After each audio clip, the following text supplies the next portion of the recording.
Hey everyone, welcome back to the podcast. Happy holidays. Okay, today before we get started, I want to talk to you briefly about a group coaching program I put together for all of you. I made this for you. This is 30 years of doing what I do, clinical practice in therapy and coaching. And I'm seeing patterns. They come and they go, but they're patterns that keep reoccurring over the years in our individual lives. And I am going to help you move out of the patterns. Okay. So if you've been telling yourself, 2026, this is my year, I'm going to be calmer. I'm not going to be so reactive. I'm going to be more consistent in my life. You know how this goes, right? The end of the year comes and we say, okay, I'm going to be this way this year and I'm going to work on this year. And, I think every year on the podcast, Tim, we talk about how we make these New Year's resolutions and we find that they don't work. Well, this year, I want you to sign up for my group coaching program, Emotional Mastery. I want to see you in there. If you want to make changes, I'm going to help you get there. Okay. So these are small groups. I'm doing this on purpose because this is not a course where you're going to disappear like some of these courses that I know I've been in. I want you, and you're going to be seen and you're going to be heard. I want you to feel that way. That is my primary objective. Okay. So you get the time, you get the space and the energy at a fraction of the cost of what you would be charged to work with me or really any other coach who's worth their weight for one-on-one coaching. You're getting so much good stuff. I said this in an email to my followers recently. I wish I had this 20, 25 years ago. I wish this was available to me. So I'm giving it to you. Okay. So we're going to talk about how to move out of overthinking, people pleasing, snapping at people, numbing out, having control issues, spiraling, all of it. We're going to talk about all of it. And I'm going to teach you the skills that I have learned. This is not just okay, take a deep breath and journal plan. Okay. That's not what this is. This is really something where I'm giving you real practical nervous system friendly tools that you can use in the moment. Okay. Plus weekly accountability. So you're actually going to be practicing them because you got me holding you accountable in a firm but gentle way. Okay. So click on the link in the show notes, sign up. I want to see you there. It starts January 21st. Okay. So by the end of this group coaching, you are going to know what your triggers are really about. Okay. And you're going to learn how to interrupt your reactive cycle to what it is that's going on around you. Okay. And you're going to have a way to respond to the situations that are showing up in your life that help you to feel grounded and self-respecting, right? That, I have integrity and I'm working on my integrity and I feel really good about how I'm not just reacting, but how I'm responding to what life, the people of my life, the situations in my life are throwing at me. So it's at home, it's at work, and it's in your relationships. Okay. So don't hesitate. Get on this. I want to see you there January 21st. All right. You will not regret it. I've been doing this a long time. I know what I'm talking about.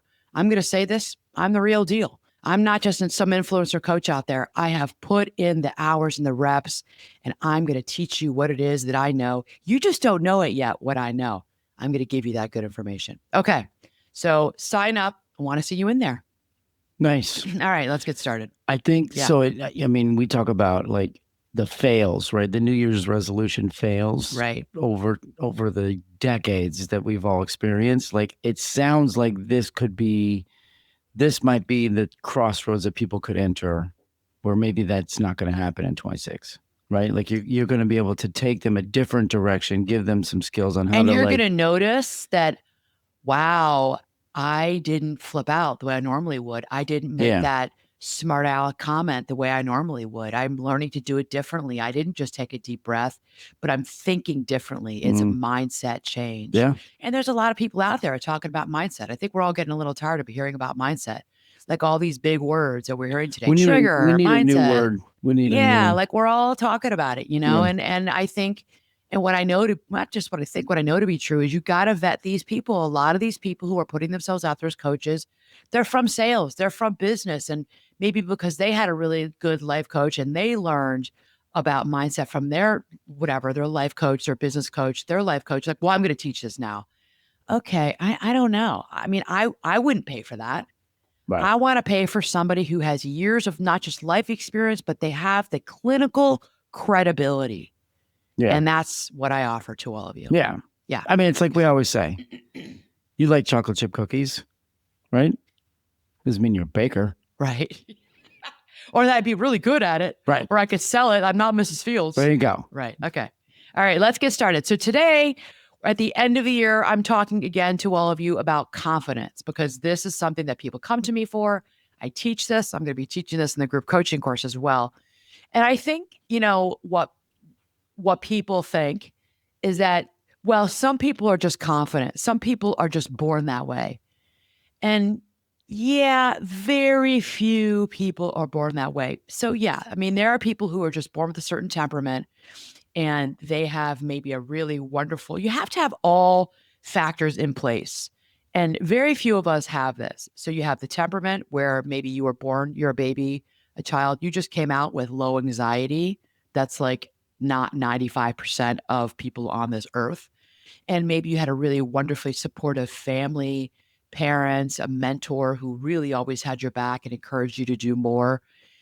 Yeah, there are those people. That's 5% of, I think, the people on this 6 million people on this 6 billion people on this earth. And yeah, they are the lucky ones. They do have just really good confidence and self-esteem. Most of us, we've had to do the work, put in the reps to get ourselves confident. And so that's something I want to talk about today at the end of the year and the beginning of 2026 for all of you, that if you don't feel confident, you can get it. And if you are confident, I can help you to get more confident, not arrogant, not cocky, confident. Yeah. Okay. So this is what this episode is about. So I want to start off first by sharing with all of you, because a client asked me this recently.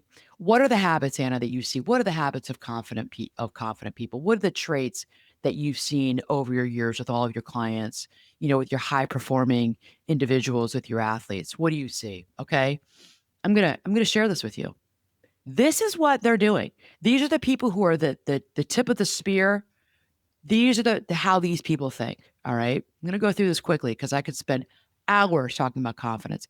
But for this episode, I want to give you some really good nuggets. I'm going to go kind of quick. So if you need to, I want you to go back and listen to this again. Or if you're not walking or you're not, doing housework, maybe you can stop and you can write these down. Okay. Because this is really good stuff I'm giving you. All right. How do these people think? These confident individuals, they assume I'll figure it out. I can figure it out. Not, I've got to already know this. I must already know it. They say to themselves, I can figure this out. They assume that they're not always going to know everything, right? But they have this positive attitude of, okay, I'll get there. I can figure it out. They're specific. This is number 2. They're specific about their strengths and the gaps in their life.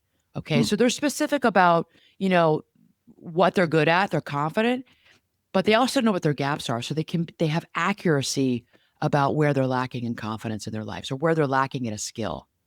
That's confidence. They can say, I'm not as good at this, but I specifically can say I'm good at this and good at that.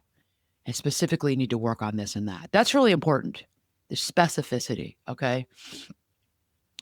Number 3, they don't need universal approval to act, which is really important for many, many, many of us, especially I see with my Gen Zers.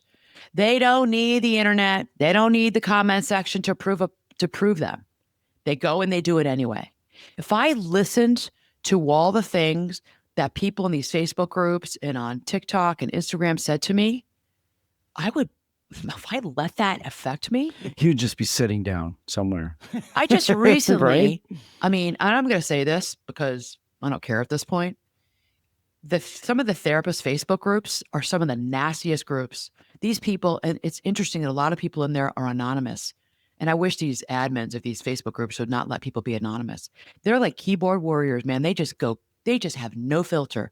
But some of these therapists can be sportive.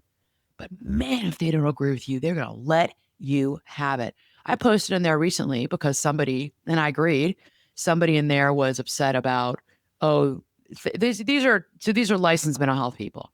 And they're really getting upset about the life coaches that are coming out. And they're upset with people like me who also have divided their practice between therapy and coaching. They don't like it.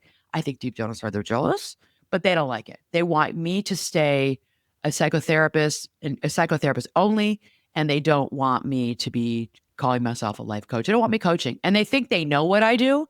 And then when I tell them what I do, which I don't go there anymore. I don't argue. I don't debate. I don't try to defend myself. It's not worth my time or my energy because they go after me. And one person recently said, I saw you. I looked you up.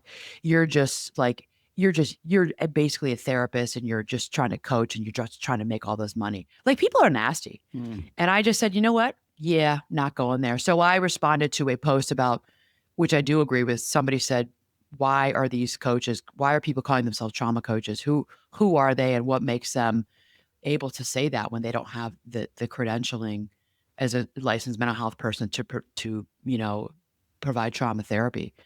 And a lot of people in the said, well, they call themselves trauma informed. I mean, what really is a trauma informed coach? I don't understand what that is. And so this was a huge thread of people being very upset. And I did join in. I said, I agree.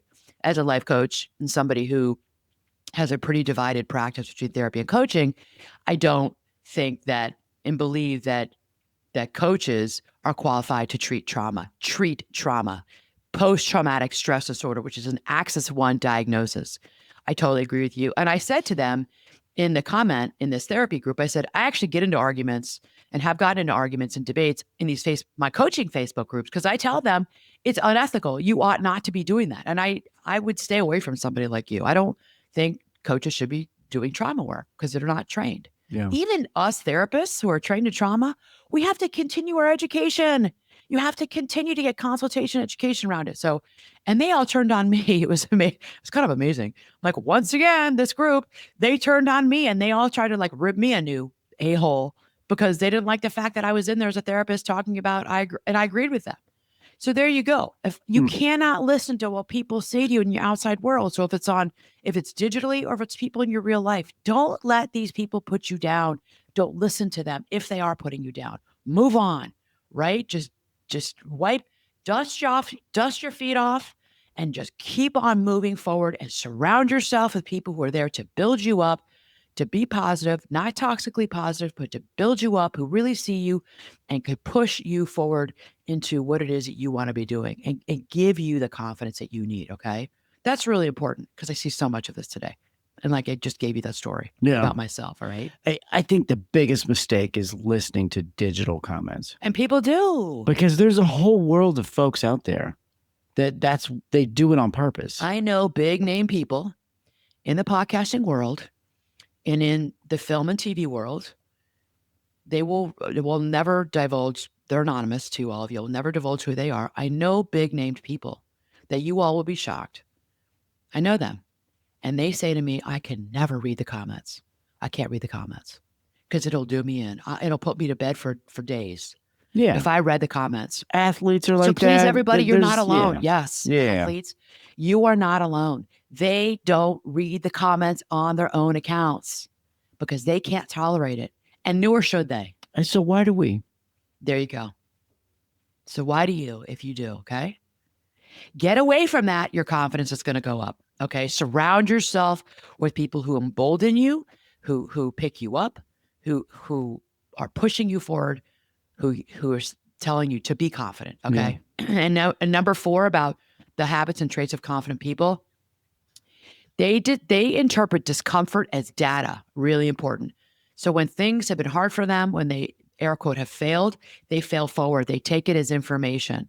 Okay, this is just information for my future. They don't look at it as danger.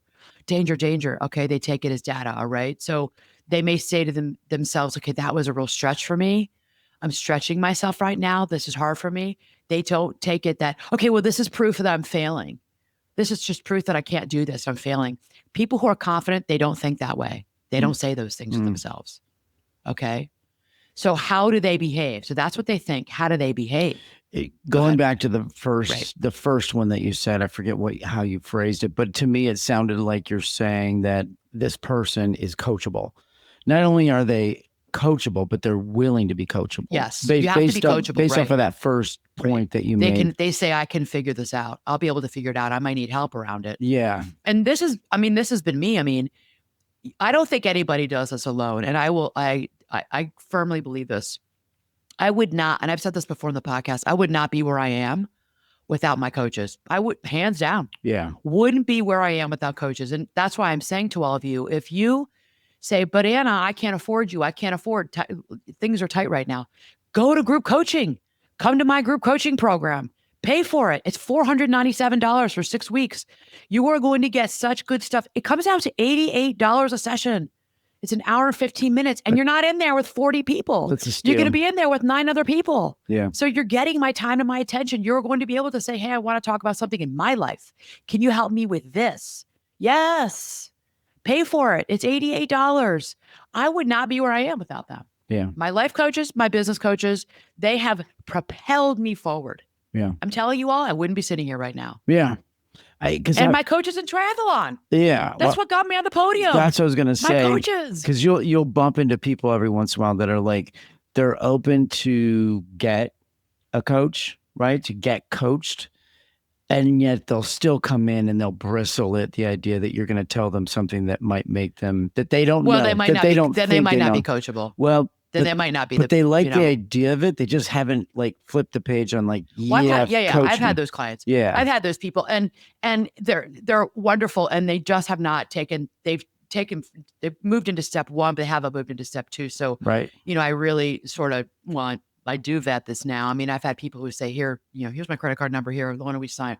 They filled out, all the information they need to get started. And then when they get in there with me and they're like, oh, maybe I don't want to do these action steps. I don't really want to do the work. And I think they thought they wanted it. They got to step 1, but step 2 and 3 is now you got to take action. You have to do these things. I'm your accountability person. They're like, I don't really want to do that. You got to work a little bit. I don't really want to do that. And that's okay. And, I've had clients come back to me a year later and 2 years later say, Anna, do you remember me? Yeah. Ready to work now. I realized I didn't want to do the work then. So that's for each of you to really think about. Are you really, I think what happens is people have enough pain in their life and enough frustration in their life that it's like, I've got to make a change. It's like, we don't really have relationships are really hard for us or we're used to it. Work is, it can be improved. It's not great. Yeah. We're at this, we're not comfortable. We're uncomfortable, but we're not really uncomfortable. Yeah. Then we're like, okay. It's when something really hurts. It's like when you're waking up at night because you can't sleep because you're so worried and anxious about something. You find you're getting depressed. You stopped working out. You find yourself crying. Or you're like irritated and pissed off all the time and you like can't figure out why these relationships aren't working out. That's when you're like, okay, I got to make a change. Something's got to change here. Yeah. Because this relationship's not getting any better. Well, you're kind of describing somebody who's proactive versus somebody who's reactive, aren't you?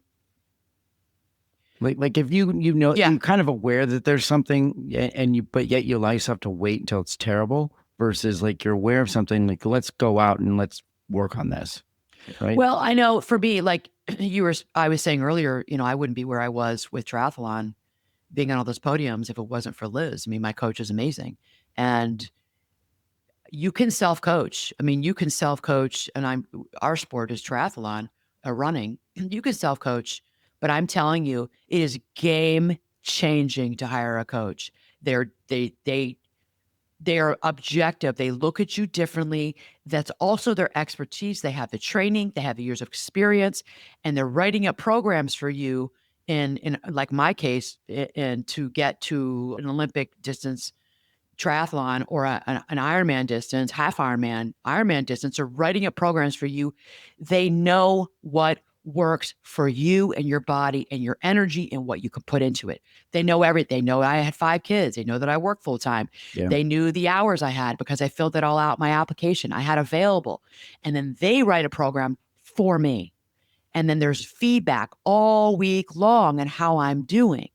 There's times you have to take a break and step back. And this is exactly what I do as a life coach. There's times it's like, all right. Life has thrown you a massive, massive curveball this week. We're taking off those action steps. And this week, we're just going to walk every day for 10 minutes. And you're going to, for example, you're really going to work on so it might be, I'm trying to think of like someone this week, like we're in the holiday season. So it's walking 10 minutes. Somebody, it's like, okay, you're going to do 3 or 4 workouts at 45 minutes. And you're going to have that one conversation with your spouse that we've been putting off. You're going to do that this week. It's not a real hard one, but you guys have just been like 2 ships in the night. This week, we're going to do it. Do you agree to that? Yeah, I can do that this week. That's all we're doing this week. And then maybe in January, we're going to get going and you've got those 3 or 4 action steps that are bigger ones. It's always an agreement with my client. My clients are always agreeing with us. Yeah, I can do that this week, Anna. Okay. So that's what my triathlon coaches and that's what my life coaches have done with me. Yeah. And that's exactly what I do with you. Okay. So it's case by case basis. Each person's different, right? But I have to say I would not be where I am today in so many different arenas in my life without my coaches. Okay. So how do confident people, I just talked to you about how they think. How do they behave? What do they do when you see them in action and their behavior? Take a look around. How do these confident people in your life think about the people? Think about your family members. Think about someone you see at the gym. Think about your boss. Think about your colleagues. Think about your friends. How do they behave, these confident people? Well, number one, they keep promises to themselves, even the small ones, okay? That's the hidden engine. So the person who you're going out for a girls' night out and they're not drinking alcohol that night. And why is that? Because they have a 6 a.m. swim time or they got to get up and run before work. And you'd be like, I mean, okay, you can't have a glass of wine? No, because they kept a promise to themselves that they are going to run tomorrow morning. And why would they drink? They have a run before they go to work. Yeah. And then they got to like take care of kids, feed babies, get people to daycare. They have to go. They want to see you and they want to be with you. They want fellowship with their friends, but they cannot be drinking. That's a promise they've kept to themselves. That's to be respected. That's a behavior, okay? They take action before they feel ready. This is big. They take action. They sign up for the pickleball class. They don't feel ready. They're totally out of shape. They don't know anybody there. They take action. They signed up and they went. They signed up to speak at a workshop. They didn't really feel ready, but they did it anyway. Okay, they take action. It doesn't matter in a way how you feel. It really doesn't. You're not ever going to really feel ready. 90% of the time, I don't feel ready. I don't feel ready before getting on a stage. I don't feel ready. I don't feel it. I know I am. I don't feel it. I'm nervous, but I'm doing it anyway. Yeah. Okay. I don't always, how many races did I not feel ready, but I did it anyway? Most. Because I'm so freaking nervous. It's such bad anxiety. Right. And I did it anyway. Yeah. Right. Think about just if some people are more visual than audio. So like think about like the person that you witness or you hear, even probably more so, confident versus cocky. Like how does confidence look? How does confidence sound versus how does cocky look or cocky sound? Right. And that visual or that audio moment, it's like, okay, that's good a question. confident Really good question. person, Yeah. right? Think about the person. So I want all of you who are listening, watching, think about someone in your life who, and I'm sure you have someone who comes to mind right away. I want you to envision the cocky person. Go back to high school, go back to college, go back to a sports team you were on. Go back to work yesterday. Think about who you can name the person like they were so cocky. Yeah. And you may say, were they confident? Some of those cocky people, they were confident, and I think they earned it. They earned their cockiness. Some of them are cocky and they're not really confident. Yeah. It's a veneer they put on. Yeah. But the confident is what you want to model. You want to model, right? And then I want you to think about the confident person. Think about the person in your life who shows up as confident. What is it that they have that the cocky person doesn't? Do you want to answer that? I mean, I think it's pretty obvious. What do they have? What is it that they have inside of them that they employ that the cocky person doesn't? Well, it could be a couple things. One, it could just be natural ability for whatever, fill in the blank, right? It could also be that they've taken a lot of time to really hone their skills and they've put in the effort and they've gotten a coach or, just it's The repetitive confident person? effort. Yeah. Where maybe you weren't very good at whatever it is to begin with, but you spent a lot of time trying to get better, right? And now you've gotten there and you've felt what it feels like to be good at whatever this is. And now you feel confident in yourself that you can do it again and again.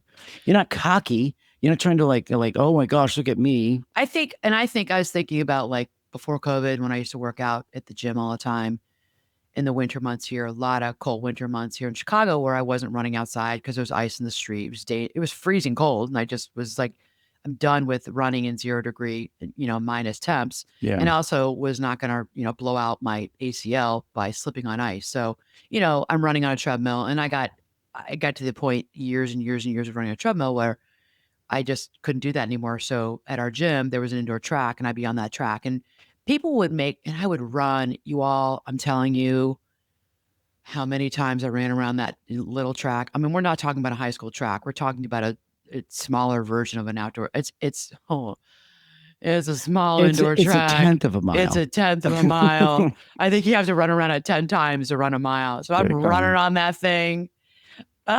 Kill me now.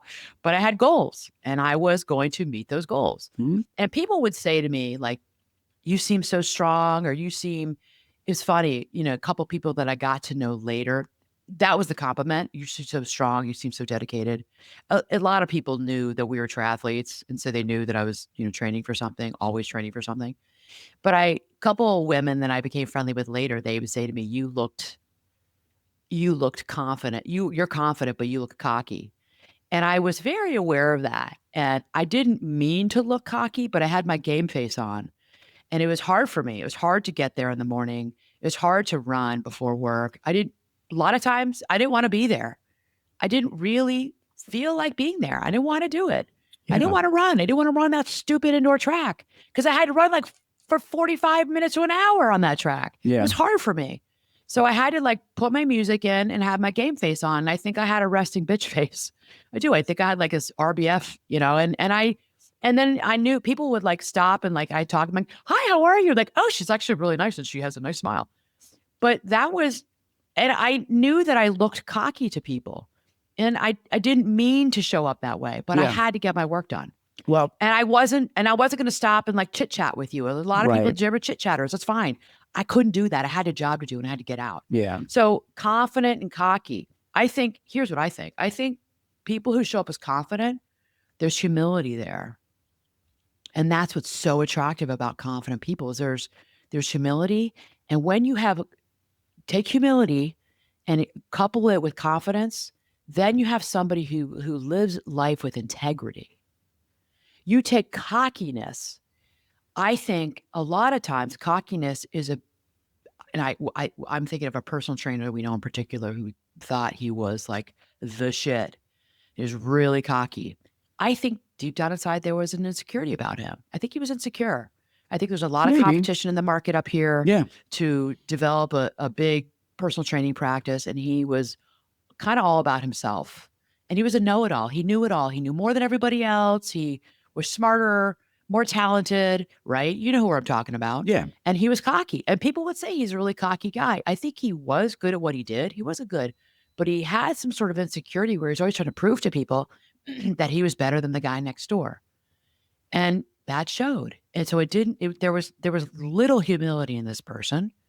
And I think he lacked integrity. And people see through that sort of cockiness, right? Sure. So I think that, so I'm saying a few things here. I mean, I think I showed up because I had my game face on for certain people in the beginning is cocky, but it was confidence. So but what did you see? It's like, well, she's actually, I think people would say, actually, she's a really nice person and she's, smiling and loves to laugh and has a great sense of humor. But when I'm working, I may look to you as cocky. It's confidence, but my cockiness was like kind of a bad mood that had to be there. Right? Yeah.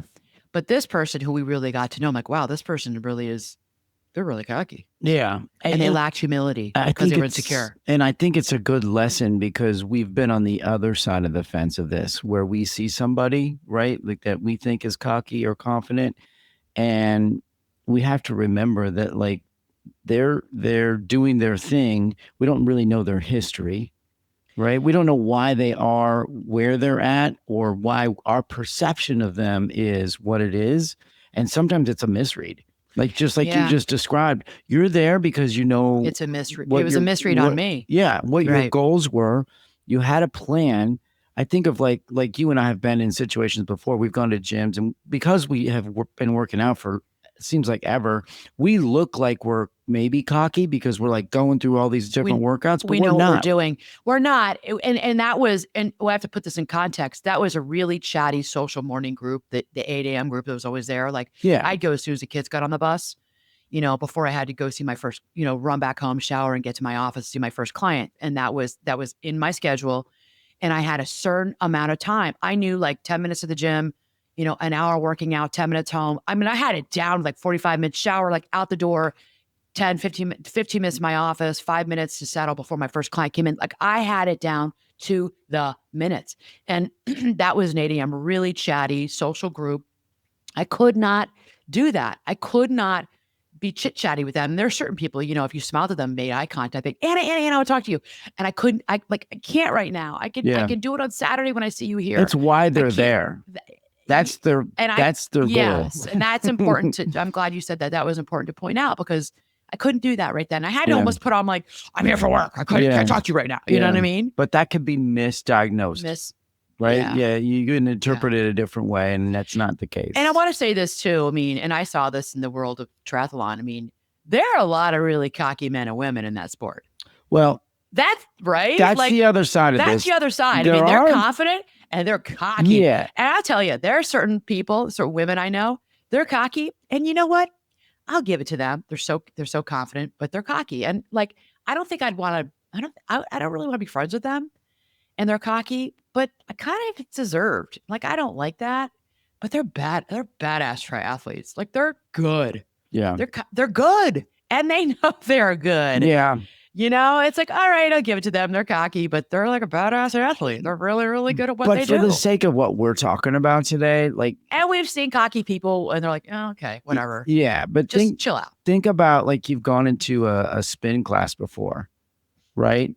And there's people there that want to chat. They don't care at all. I mean, if their legs are moving, they're happy, right? Yeah. There's others that really want to work. They want to sweat. And then they want everybody to shut up and stop talking. Right. And then there's a third group that's the cocky group that comes in full on bike gear, right?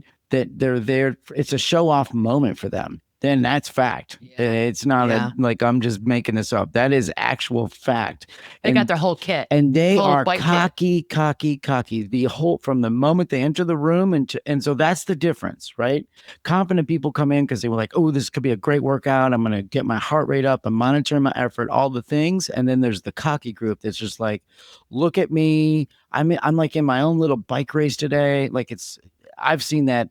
You've seen that for 25 years. Hundreds of times. Yeah, there you go. So we're talking about cocky. Went off on a tangent. Cocky, confident, and the mix of the two. When you see the mix and people where it's deserved or people where it's kind of not deserved. Yeah. Yeah. Okay. So there's our tangent. All right. So how do they behave? So I said they keep promises to themselves. All right. This is confident people are doing, right? That is the hidden engine. They make a promise to themselves. They don't maybe even tell other people about it, but it's to themselves and they keep it, right? Number two, they take action before they feel ready. All right. Like I just said that too. You don't feel ready, but they take action anyway. Number three, they ask clearly for what they want, which is important.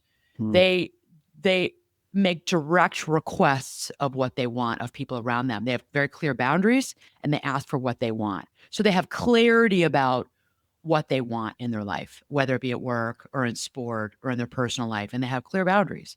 That alone, you think about that person, I'm like, okay, there's some confidence there. They recover fast. These people who are confident, they recover fast when they have fallen down, right? Say that they make a repair, and maybe that repair is just venting and talking and debriefing with a colleague, a friend, a therapist, a coach about how they completely messed up that presentation and how they forgot what they were gonna say. They stuttered, they just had a crappy, they'd run a terrible race, maybe a 10K. Think about anywhere in your life where they had a terrible conversation with their spouse.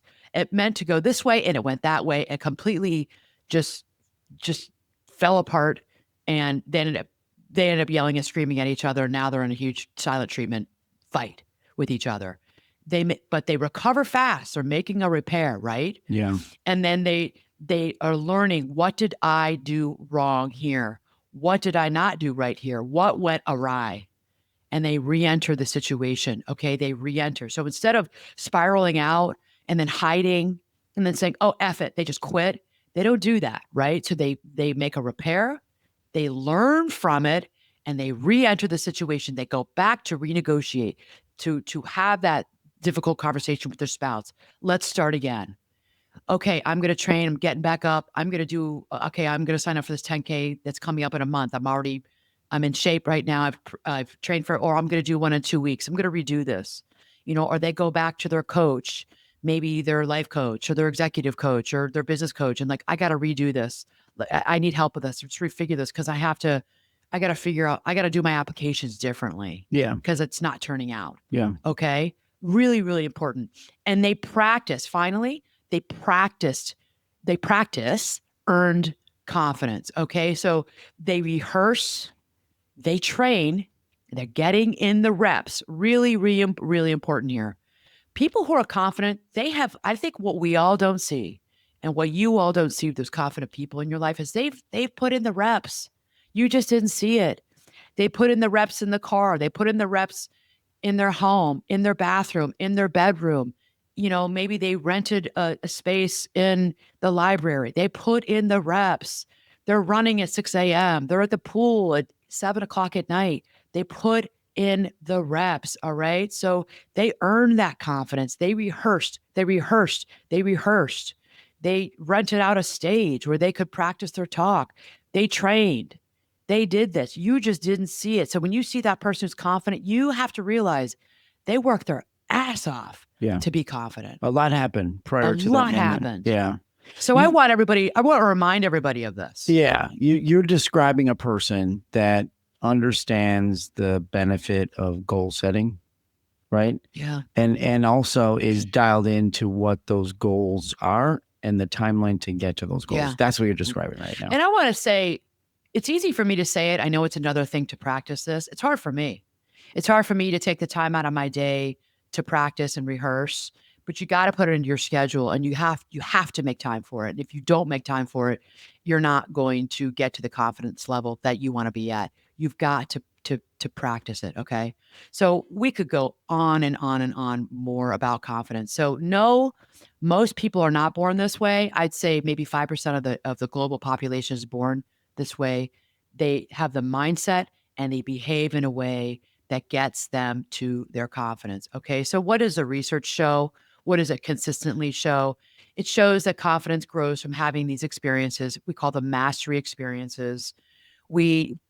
Research shows that the best confidence is accurate. We call it accurate confidence. So it's not being overly confident. That's, we talked about cockiness. That would be a sort of like a miscalibration. Skilled people tend to be better calibrated because they have tested themselves. They got feedback, which is really important. People who are confident, they're open to feedback. They adjust their strategy accordingly. Sometimes it doesn't work in the beginning. We got to adjust our strategy. These are people who are like, I'm working on that confidence. So, okay, that strategy didn't work.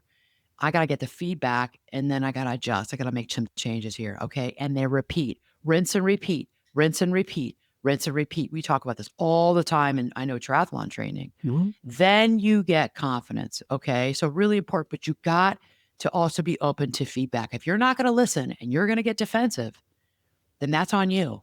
You got to be open to listening and trust them and choose your people appropriately in your life who are going to speak the truth in love, who are not going to be like jerks to you. No, don't use those people, but use the people in your life that like, and trust, but they're also to give you honest feedback about what you need to work on in your life. Yeah. Okay. Whatever it is you're dealing with. Can we put this into a photography context for a second? Sure. So, because I think it's a good visual. So you're familiar with a zoom lens? Yeah. right? I think most people are. So what is it for Right. those who don't know? So the zoom lens is like you can adjust what you're focusing on to be either really up close to you or something, Or zoom out, way out. or Right. or something in the distance. You want to like bring something in closer to you so you can get a good look at something else. Right.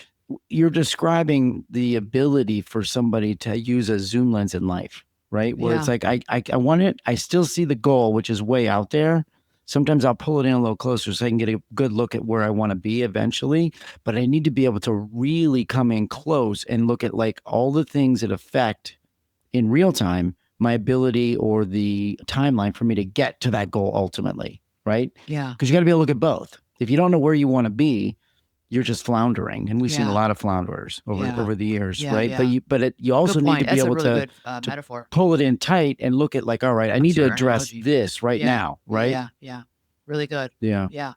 Okay. Moving on. What is the research showing? The research shows that self-talk matters, but not the fluffy kind, not the toxic positivity kind, right? Like, I'm amazing. We know actually that doesn't work, and that will come back to kind of bite you in the ass. That actually can lower our self-esteem. The self-talk that matters is a self-talk that when we say to ourselves, like, I can handle this step by step. If I get anxious, so like implementation intention. So like if I get anxious because I have to, go to this real estate closing by myself and I've never done this before. If I get anxious, then I'm going to slow my breathing and I'm just going to do the next rep. I'll do the next thing I have to do, like slow it down. This is what people tell themselves that we know works. Okay. So I can handle this. I'm going step by step. I've got this. I do this section and then I do this section and then I do this section. Okay. And then having self-compassion also works. So, you having compassion for yourself, what it's doing is reducing your shame because we can get into the shame spiral, right? So it reduces the shame spiral. So you stay in the game. Okay. So don't go into that shame spiral. Have compassion for yourself. There's no room for shame here when it comes to you building your confidence. We're not doing shame. Okay. Bye-bye. Bye shame. We're not doing that. Okay. We're doing self-compassion. We know it builds confidence. Okay. Really important. So here's the thing. This is why you need to join my group. Confidence is a byproduct of emotion regulation. Once you get emotional mastery or you're working on mastery in your life, confidence is a byproduct. Fact. It just is. It just is. Okay. Many confident people, I'm putting here, if you're watching on YouTube or listening, it's air quotes, confident people, they're not less anxious than the rest of you. They're not.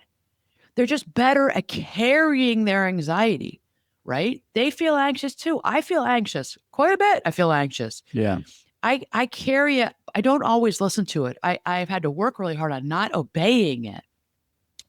Especially in the world of triathlon. My anxiety was so bad, it was crippling. Like, I seriously wanted to get in the fetal position on the beach and not do the race. Well, you might have actually. Well, you saw me cry a lot of times going to the swim because I was a freaking basket case because my anxiety completely took over. Yeah. Like, my nervous system, my cortisol level was through the roof and I worked on it. All right. I still always carried anxiety, but I told myself I'm anxious because I care. So there you go. There's a mindset shift. I changed my negative mindset around I'm scared, I'm nervous to, well, I'm anxious because I'm actually really excited to do this race and I care. I care about doing well. And I used to say to you, I say to my coaches, I'm not paying you so that I can come in middle of the pack. I'm paying you to get me on the podium. So help me get there. Yeah. Well, I don't know, Anna. I don't know if I can get you there. This is in the very beginning. Well, it's a give and take. They can help you, but you got to help yourself. Yes. My goal is, okay, I got this. I'm excited.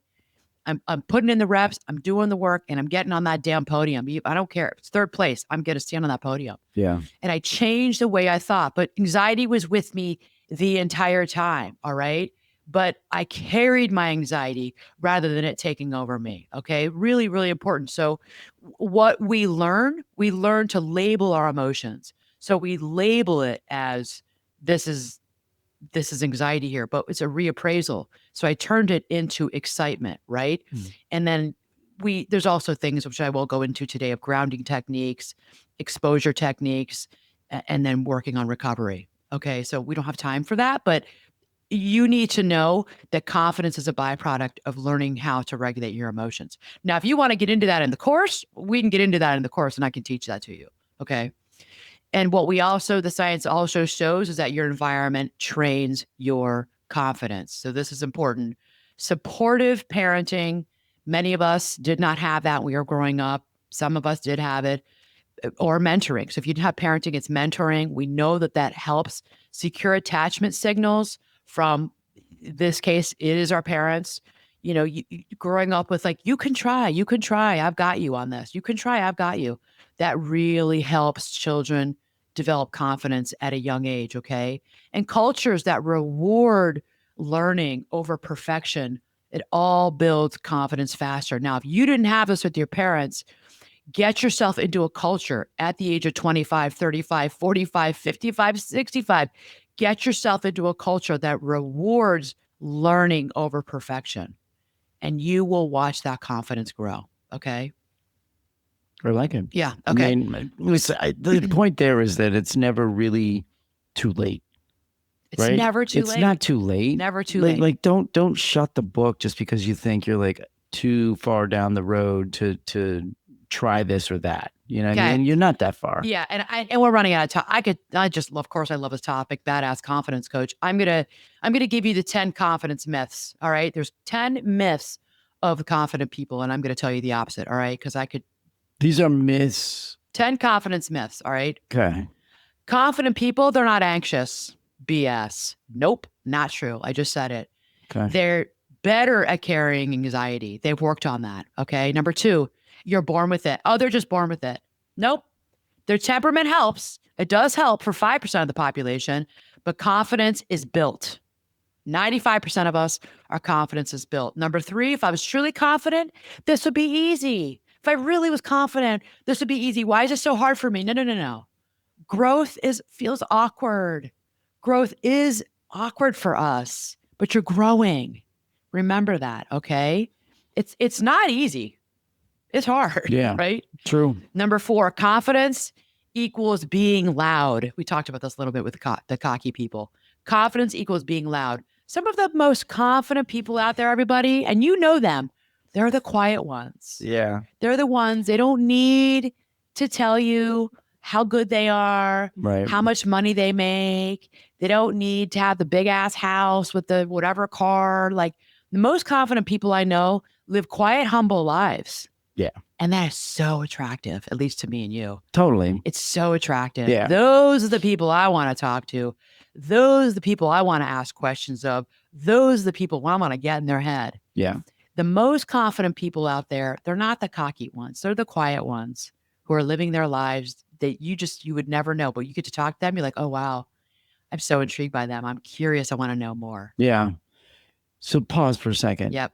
Think of those cocky people that we've been describing for the last 45 minutes, right? Are there moments where they're really loud? Like Can be. right? Yeah, but can I be. think there is. I think there's a common thread there where it's like it's a show offy, right? Showy offy, yeah. Yeah. And you're really loud. You want to make sure everybody's looking at you and listening to you and like, right? Like you want to be in that spotlight and shine it even brighter than it should be shining. Yeah. You're totally describing that. Yeah, absolutely. Hmm. Confident people, they don't say I need more motivation. No. They don't say that because like if you've ever been listening to me on here for any amount of time, you know that confidence is not about motivation. It's about consistency. And I always say that we are not motivated. I'm rarely very motivated. I just really am. But confident people, what they have is a little bit more structure than maybe other people who are working on their confidence. They've got more reps. They've worked and worked and worked and done it. They put in all the reps and they have more structure in their life. Fair. So that's really important to think about too, because I think that for many people can be game changing. Yeah. Once they start to get structure and they start to put in the reps. And many of you, like myself, you need coaching around that. You need help around that. Okay. Another confident myth is I must eliminate my fear before I can do anything else. I got to get rid of this fear first. No. Fear goes down after action, not before. The fear does go down, but it's after you've taken action, not before. Okay. You got to take action, right? The feelings are still there. Yeah. But you'll find that after you've taken action, you've done the damn hard thing. You're like, oh, I'm not as afraid. I'm still a little afraid, but I'm not as afraid. Yeah. You keep putting in those reps, fear will go down. Yeah. You can't talk yourself out of. I can almost guarantee it for you. Yeah. I don't think you can talk yourself out of not being scared, Yeah. right? You need to experience it. You just need to do it first, you just need to dive right? in, Yeah. right? Yeah, the water's cold, but in 10 seconds, it doesn't feel so cold. So Yeah. get going. And you won't know that until you do it. And you don't know until you Right? do it. I don't want to jump in that cold water at 6 a.m. Right. It's freezing. Then Yeah. you get in and you're like, okay, it's not that bad. Just for I something. tell my little kids all the time, like, you can sit there on the side of the pool with your legs in there and feel how cold, air quotes, cold that water is, or you can just jump in the water and it's instantly better, right? You're cold for a second, but then you're not cold. And it's here over. I am at my age, and I feel the same way as those little kids. Yeah. I probably have said the same thing to you, You right? probably have. Just get in. Okay, so if I mess up, people will reject me. That's a big thing that, it's also fear. When people go to work on confidence, but I might mess up and then people are going to reject me in my life. Most people, this is true, everybody. Most people are too busy thinking about themselves to think about you. So remember that. And this is a good thing. People are not spending that much time thinking about you. They're thinking about themselves and their lives. We, for the most part, are pretty self-centered individuals, and we're ego-centric. We're thinking about us in our lives. So in a way, when I say that to you, that's a good thing. So like, oh, okay. So if people aren't really looking at me or thinking about how Anna's going to do or how Susie or Joe's going to show up or how they're going to perform, no, they're not. Yeah. They're thinking about themselves. Yeah. So that's that. So you could go ahead and mess up. Nobody's going to reject you. People are probably talking about you behind your back or laughing at you. They're focused on themselves. Yeah. And the confident person doesn't need everyone to look at them. Yeah. The cocky person does. Yeah. But not the confident person. Right? Right. Okay. Next one. Confidence is about self-love. No, it's not. It's about self-trust. Confidence is not self-love. It's self-trust. Really, really important. Okay. Self-trust comes first before self-love. Trust yourself. Trust yourself. Get out there. Do it. Put in the reps. Get help if you need it. Get structure. Get out there and do it. Then you start to see your trust go up. And then I think love comes after that. But self-trust comes first. Okay. Here's another one. And I've heard people say this to me. I need to know I'm going to succeed. No, I'm not doing this unless I know I'm going to succeed. Okay. That's not what confident people say. You need to know you can recover. Okay. This is a paradigm shift in thinking. You need to know that you can recover, and all of you can recover when you've had a mishap, when you've fallen down, when you've tripped, when you've messed up. Think about anything in your life that you want to go for, all right? You need to know you're going to succeed. Well, you might not. Yeah. You might not succeed. I've not succeeded. So many times I've not succeeded. I struggle. I still struggle today. Yeah. You keep going. You keep going. That's where the confidence comes from. You need to know you can keep doing it, and you have to work on your recovery. Yeah. You recover. You get the help you need in recovery, and you get back up and you go. And say it a little differently. Not that you can recover, you will recover. Yes. Right? You are going to recover from this. And whatever that means to you. Yeah. Whether we're talking about physical, we're talking about sport, we're talking about the mental piece, Yeah. we're talking the psychological, emotional piece. You find ways of recovering. That's what I help people do. Yeah. Emotionally, psychologically recover. Then you get back at it. Yeah. Okay. And finally, confidence is a feeling. No. Confidence is not a feeling. It's a skill, and it's a relationship with yourself. Confidence building is a skill, and it's a relationship that you're building with yourself to get yourself more confident. Okay. You first need to develop the skill. Once you've developed that skill and you develop that relationship with yourself, you got it. The world is your oyster. Okay, everyone? Really important. I like that. Yeah. Yeah. Okay, so those are 10 confidence myths. I want you all to really think and to know that you can develop a deeper confidence. Maybe you have some, we can deepen that. Or you can build it if you really are suffering with it right now. You're struggling with being confident. Forget the things, there's so many myths around it. This is something that we work on. It's a skill. You put in the reps, you structure your life around it, you get help around it, you can get more confident. Okay. It's available to all of you. All right. I like this. It's really, really important. Okay. So I hope that this helps. I could, as always, could talk for hours about this. Please don't forget to subscribe, rate, and review the podcast. It makes all the difference in the world. I love your comments. Thank you for your reviews, for those of you who've given 5-star reviews. I so appreciate it. Okay. I'm happy that you are here. Happy to help you. All right. We're coming up on our 6-year anniversary. Crazy. I know. Podcasting for 6 years. 6 years I've been doing this. So happy to have you here. The ones who've been here for so many years and the newbies, so happy to have you here. Welcome. Okay. I hope that this is of help to you.